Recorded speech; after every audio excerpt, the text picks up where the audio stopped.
ఓం శ్రీ గణేశాయ నమః. ఓం శ్రీ వేదవ్యాసాయ నమః. ఓం నమో భగవతే వాసుదేవాయ. ఓం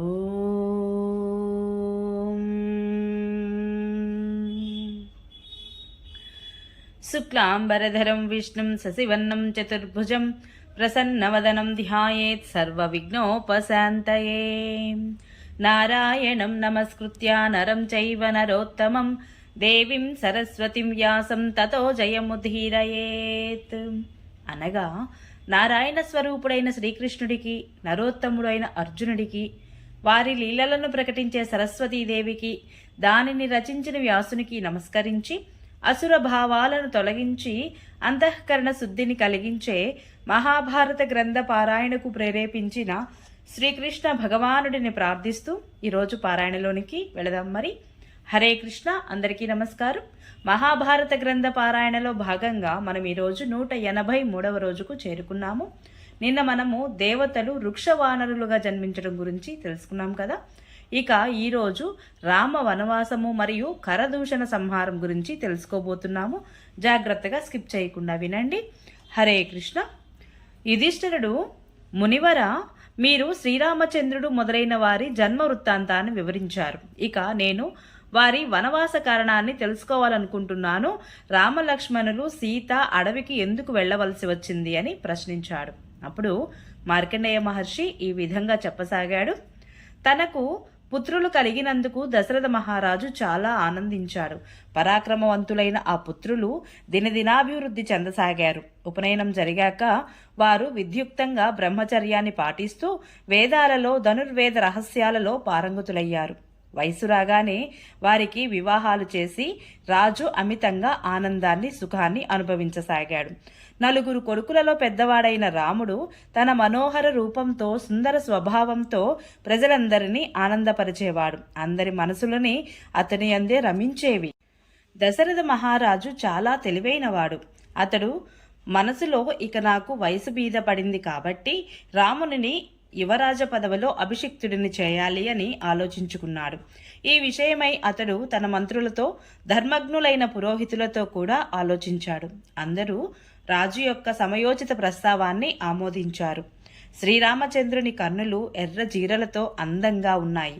అతడు ఆజానుబాహుడు, మత్తేభ గమనుడు, విశాల వక్షస్థలుడు, నల్లని వంపులు తిరిగిన జుట్టుతో, ప్రకాశించే దేహకాంతితో అలరారుతున్నవాడు.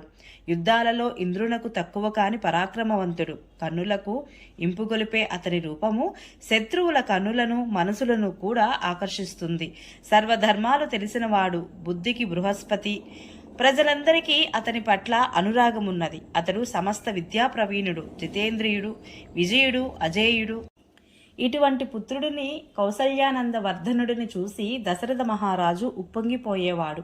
శ్రీరామచంద్రుని గుణగణాలు స్మరించుకుంటూ దశరథ మహారాజు పురోహితుడిని పిలిచి, స్వామి, ఈరోజు పుష్య నక్షత్రము, రాత్రి గొప్ప పవిత్ర యోగం రాబోతోంది. మీరు రాజ్యాభిషేకానికి కావలసిన సామాగ్రి అంతా సమకూర్చండి. రామునికి కూడా దీని గురించి తెలియజేయండి అని చెప్పాడు. రాజు చెప్తున్న ఈ మాటలను మందరు కూడా విన్నది.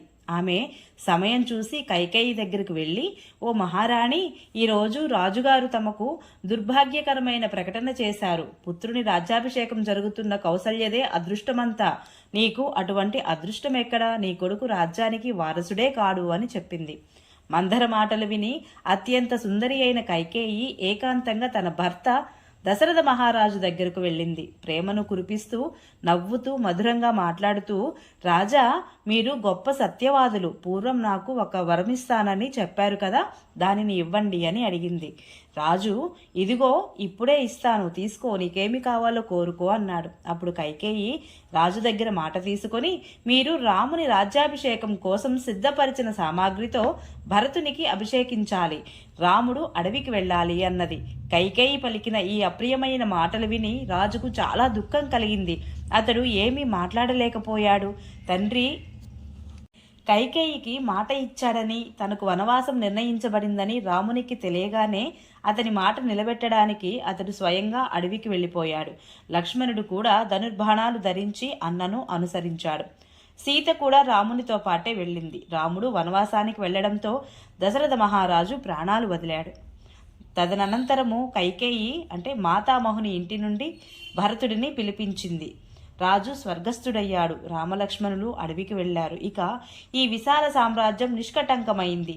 నీవు దీనిని చేపట్టు అని చెప్పింది భరతునకు.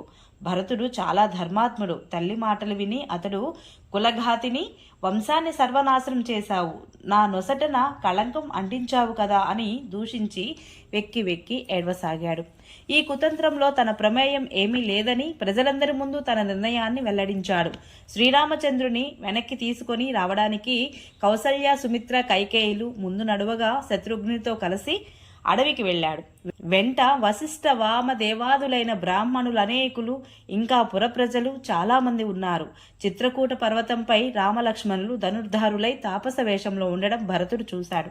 భరతుడు ఎంత వేడుకున్నా రాముడు తిరిగి రావడానికి ఒప్పుకోలేదు. తండ్రి మాట పాటించవలసినదే. అందుకని అతడే భరతుడిని సముదాయించి నచ్చచెప్పి వెనక్కి పంపించాడు. భరతుడు అయోధ్యకు వెళ్లకుండా నందిగ్రామంలోనే ఉంటూ రాముని పాదుకులను ఎదుట ఉంచుకొని రాజకార్యాలు చూడసాగాడు. రాముడు ఇక్కడే ఉంటే నగరవాసులు చుట్టుపక్కల వారు మాటిమాటికి వచ్చిపోతూ ఉంటారని భావించి ఘోరారణ్యంలో ఉన్న శరభంగ మహాముని ఆశ్రమ ప్రాంతానికి వెళ్ళిపోయాడు. శరభంగుని పూజించి గౌరవించి తదుపరి దండకారణ్యంలోని గోదావరి నదీ రమ్య తీరంలో నివసించసాగాడు. అక్కడికి దగ్గరలోనే ఉన్న జనస్థానం అనే వనప్రాంతంలో ఖర రాక్షసుడు ఉన్నాడు. శూర్పణఖ వలన అతనికి రామునితో వైరం ఏర్పడింది. శ్రీరామచంద్రుడు అక్కడి తాపసులను రక్షించడానికి 14,000 మంది రాక్షసులను సంహరించాడు. మహాబలశాలులైన ఖరదూషణులను వధించి రాముడు జన్మస్థానాన్ని ధర్మారణ్యంగా నిర్భయమైనదిగా మార్చివేశాడు. శూర్పణఖ ముక్కు చెవులు కోయడంతో ఈ వివాదం తలెత్తింది. జనస్థానంలోని రాక్షసులందరూ చనిపోగానే శూర్పణఖ దుఃఖంతో వ్యాకులపాటుతో చెంది రావణుడి పాదాలపై పడింది. ఆమె ముఖం మీద అప్పటికి ఎండిపోయిన రక్తపు మరకలు ఉన్నాయి. తన చెల్లెలిని ఈ వికృత రూపంలో చూసి రావణుడు కోపంతో విహ్వలుడైపోయాడు. పళ్ళు కొరుకుతూ సింహాసనం మీది నుండి ఒక్క ఉదుటిన లేచాడు. మంత్రులను అక్కడే వదిలి ఏకాంతంలో శూర్పణఖను, కళ్యాణి, నన్ను లెక్క చేయకుండా నన్ను అవమానించి నిన్ను ఈ స్థితికి తెచ్చినది ఎవరు చెప్పు? ఎవరు పదునైన త్రిశూలాన్ని తన శరీరంతో గుచ్చుకోవాలనుకున్నది? ఎవరు సింహం నోటిలో చేయి పెట్టి నిర్భయంగా నిలుచున్నది అని అడిగాడు. ఇలా అంటున్న సమయంలో రావణుని కళ్ళు, ముక్కు, చెవుల రంధ్రాల నుండి మంటలు వెలువడ్డాయి. శూర్పణఖ రాముని పరాక్రమాన్ని, ఖరదూషణలతో పాటు సమస్త రాక్షసుల సంహారాన్ని జరిగిందంతా వివరించి చెప్పింది. అతడు తన చెల్లెలను ఓదార్చి కర్తవ్యాన్ని నిశ్చయించుకొని నగర రక్షణకు ఏర్పాట్లు చేసి ఆకాశ మార్గాన ఎగిరిపోయాడు. మహాసాగరాన్ని దాటి ఆకాశంపైనే సాగుతూ గోకర్ణ తీర్థానికి చేరుకున్నాడు. అక్కడ అతడు తన పూర్వపు మంత్రి మారీచుడిని కలుసుకున్నాడు. ఆ మారీచుడు శ్రీరామచంద్రుని వలన భయంతోనే అక్కడ దాగుకొని తపస్సు చేసుకుంటూ ఉన్నాడు. ఓం నమో భగవతే వాసుదేవాయ. ఈరోజు పారాయణ ఇంతటితో సమాప్తం. రేపు మనము సీతాపహరణం గురించి తెలుసుకోబోతున్నాము. ఈ వీడియో మీకు నచ్చినట్లయితే please subscribe my channel, like, share, comment please. Thank you.